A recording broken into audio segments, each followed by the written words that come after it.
샬롬, 하나님과 동행하는 새벽기도회 달라스 임마누엘 교회 권성철 목사입니다.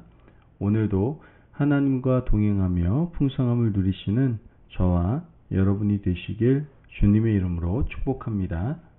오늘 말씀은 로마서 13장 1절에서 14절까지의 말씀입니다. 각 사람은 위에 있는 권세들에게 복종하라. 권세는 하나님으로부터 나지 않음이 없나니 모든 권세는 다 하나님께서 정하신 바라. 그러므로 권세를 거스르는 자는 하나님의 명을 거스름이니 거스르는 자들은 심판을 자취하리라. 다스리는 자들은 선한 일에 대하여 두려움이 되지 않고 악한 일에 대하여 되나니 내가 권세를 두려워하지 아니하려느냐. 선을 행하라. 그리하면 그에게 칭찬을 받으리라. 그는 하나님의 사역자가 되어 내게 손을 베푸는 자니라. 그러나 내가 악을 행하거든 두려워하라. 그가 공연히 칼을 가지지 아니하였으니 곧 하나님의 사역자가 되어 악을 행하는 자에게 진노하심을 따라 보응하는 자니라. 그러므로 복종하지 아니할 수 없으니 진노 때문에 할 것이 아니라 양심을 따라 할 것이라. 너희가 조세를 바치는 것도 이로 말미암음이라. 그들이 하나님의 일꾼이 되어 바로 이 일에 항상 힘쓰느니라. 모든 자에게 줄 것을 주되 조세를 받을 자에게 조세를 바치고 관세를 받을 자에게 관세를 바치고 두려워할 자를 두려워하며 존경할 자를 존경하라. 피차 사랑의 빚 외에는 아무에게든지 아무 빚도 지지 말라. 남을 사랑하는 자는 율법을 다 이루었느니라. 간음하지 말라. 살인하지 말라. 도둑질하지 말라.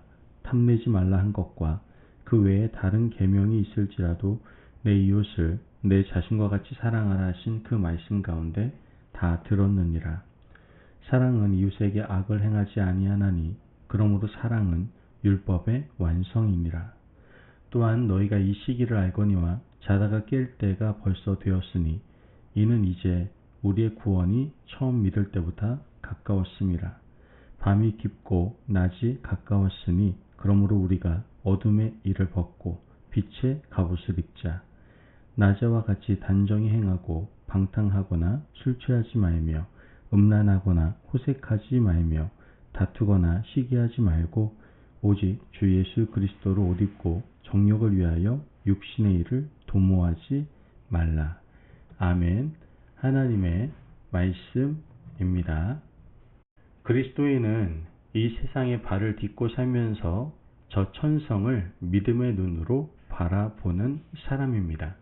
그러므로 그리스도인들이 이 세상에서 어떻게 살아가느냐 하는 것은 믿음의 척도가 됩니다.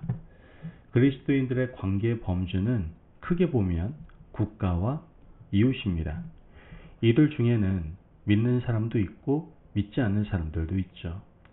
이 사람들과 지혜롭게 관계를 맺고 살아가는 것이 그리스도인들이 당연히 해야 될 일이다라는 겁니다.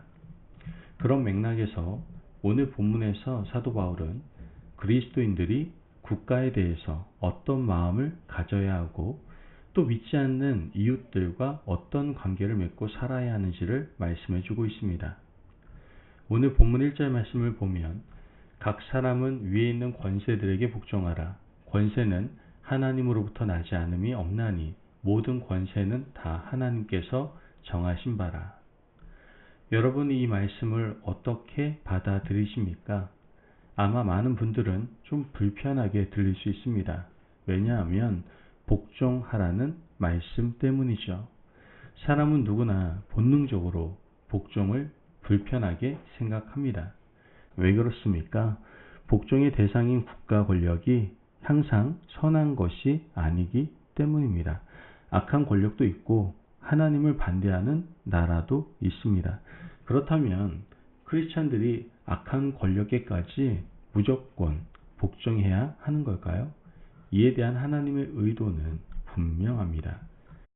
4절 말씀을 보면 그는 하나님의 사역자가 되어 내게 선을 베푸는 자니라. 그러나 내가 악을 행하거든 두려워하라.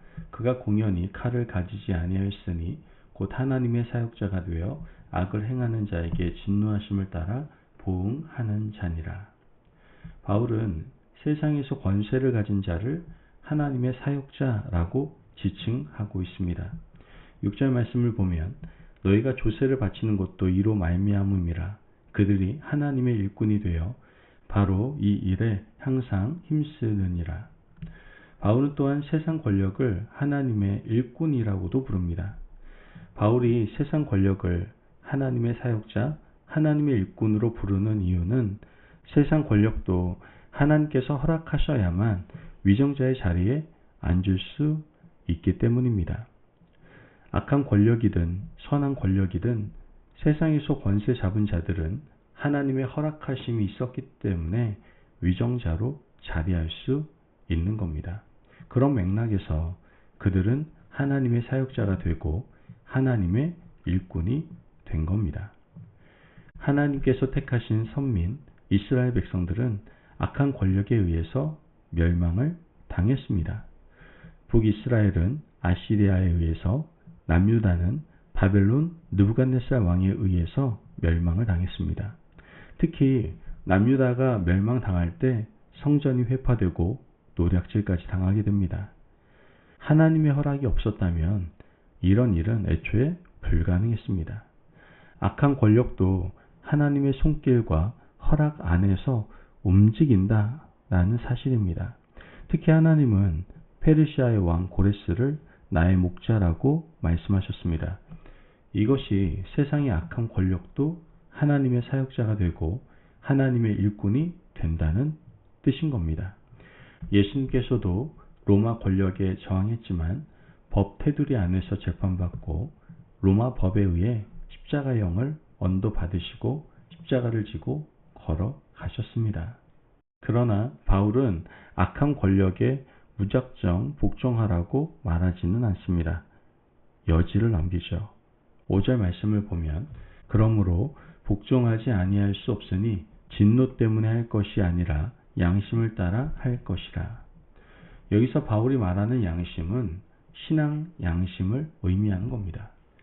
세상의 악한 권력이 우상숭배를 강요하거나 하나님을 거슬러 살아가라고 한다면 우리는 믿음의 선한 양심을 따라 정당하게 대응해야 한다는 것이죠. 이렇게 대응한 사람이 누굽니까? 바로 다니엘이었습니다. 다니엘은 바벨론 포로로 잡혀갔으나 그의 신앙 양심으로는 바벨론법을 그대로 수용할 수가 없었습니다. 그래서 왕의 진미와 포도주를 먹고 마실 수 없었던 것이죠. 다니엘은 지혜롭게 처신을 했고 하나님의 은혜로 믿음을 버리지 않았습니다. 여러분, 우리 믿음의 선배들도 역시 그렇게 살지 않았습니까? 일제 강점기 시절 신사참배를 거절한 믿음의 어른들, 공산정권 시절 하나님을 배반하라는 공산정권에 의연하게 맞서서 믿음의 절개를 굳게 지킨 분들이 얼마나 많이 있습니까? 우리도 그들의 신앙의 양심을 배워 하나님을 온전히 섬기는 삶을 살아야 할 줄로 믿습니다. 이어서 바울은 성도와 이웃과의 관계는 어떠해야 되는지를 설명하고 있는데요.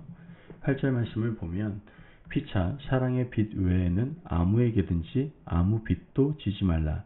남을 사랑하는 자는 율법을 다 이루었느니라. 이웃과의 관계에서 사랑의 빚 외에는 아무 빚도 지지 말라고 말씀하고 있습니다. 구체적으로 들어가면 금전거래 하지 말라는 뜻입니다. 우리는 이 말씀을 잘 지킨 사람으로 믿음의 조상 아브라함을 기억할 수 있습니다. 아브라함의 아내 사라가 먼저 세상을 떠났습니다. 사라의 매장지를 찾아야 하는데 아브라함에게는 땅 한 평이 없었습니다. 그의 사정을 잘 알고 있었던 헷 족속이 아브라함에게 말을 합니다. 여기 당신 눈에 보이는 모든 땅이 우리 땅이니 이 땅 중에 원하는 땅을 골라서 사라의 매장지로 삼으십시오 라고 말을 합니다. 하지만 아브라함은 그렇게 하지 않았죠. 정당한 대가를 치르고 땅을 사겠다라고 합니다. 결국 아브라함은 땅값을 치르고 사라의 매장지를 구했습니다. 이것이 믿지 않는 사람들과의 관계에서 깨끗하게 살아간 믿음의 조상의 아름다운 모습입니다. 왜 이렇게 해야 되는 겁니까? 믿지 않는 이웃들과 사랑의 빛 이외에는 어떤 빛도 지지 말아야 될 이유가 도대체 무엇입니까? 그 이유는 바로 복음 때문입니다. 크리스찬의 정체성은 복음을 전하는 사람들이므로 복음의 걸림돌이 되어서는 절대로 안 됩니다. 물질 관계는 복음을 가로막을 수 있는 무서운 걸림돌이 될 수 있습니다. 사탄은 이것을 얼마나 많이, 얼마나 자주 이용하는지 모릅니다. 한 사람 한 사람의 믿음의 정체성이 복음 전파자라는 사실을 기억하신다면 믿지 않는 사람들과 사랑의 빛 이외에 어떤 빛도 지지 말아야만 합니다. 이어서 9절 말씀을 보면 간음하지 말라, 살인하지 말라, 도둑질하지 말라, 탐내지 말라 한 것과 그 외에 다른 계명이 있을지라도 내 이웃을 내 자신과 같이 사랑하라 하신 그 말씀 가운데 다 들었느니라. 예수님께서 하신 말씀을 바울이 그대로 가져와서 전하고 있습니다. 내 이웃을 내 몸과 같이 사랑하라는 말씀은 십계명의 정신입니다. 믿지 않는 이웃을 대하는 자세는 자신을 사랑하는 것만큼 이웃을 사랑해야 하는 것입니다.